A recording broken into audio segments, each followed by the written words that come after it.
Friends, மிக டேஸ்டியான இந்த கேரட் பொரியல் குழந்தைகளுக்கு லஞ்ச் பாக்ஸ் கொடுத்து விட மிக ஹெல்த்தியாக இருக்கும். 2 கேரட்டை பொடியாக நறுக்கி வெங்காயம் பச்சை மிளகாயை நறுக்கி விடலாம். நாம் 2 ஸ்பூன் கடலை பருப்பை ஒரு அரை மணி நேரம் ஊற வைத்து எடுத்து விடலாம். நாம் குக்கரில் 2 ஸ்பூன் எண்ணெய் ஊற்றி விடலாம். எண்ணெய் காயவும் கடுகு உளுந்து ஜீரகம் போட்டு விடலாம். நாம் இதனுடன் வெங்காயத்தை சேர்த்து விடலாம்.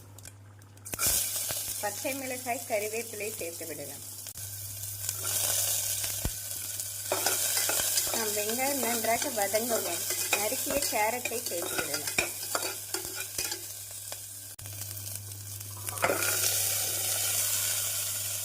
நாம் கேரட் சேர்த்து நன்றாக கிளறி நாம் தேவையான அளவு கல்லுப்பு சேர்த்து விடலாம்.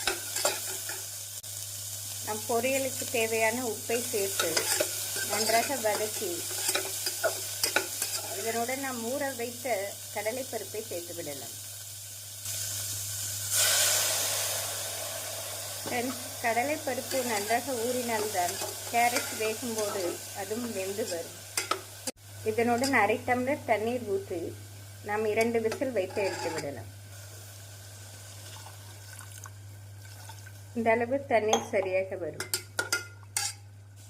ஃப்ரெண்ட்ஸ், கேரட் கடலை பருப்பு அருமையாக வெந்து வந்துவிட்டது. நாம் தண்ணீரை வற்ற வைத்து விடலாம்.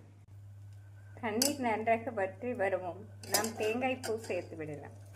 ஃப்ரெண்ட்ஸ், இந்த அளவு கேரட் தண்ணீர் வற்றி வரவும் நாம் தேங்காய் பூ மல்லி இலை தூவி இறக்கி விடலாம். நாம் சிறிதளவு தேங்காய் பூ போட்டாலே போதுமானது.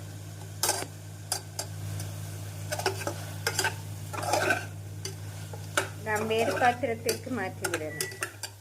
ஃப்ரெண்ட்ஸ், மிக டேஸ்டியான இந்த கேரட் பொரியல் குழந்தைகளுக்கு லஞ்ச் பாக்ஸ் கொடுத்து விட மிக ஹெல்த்தியாக இருக்கும்.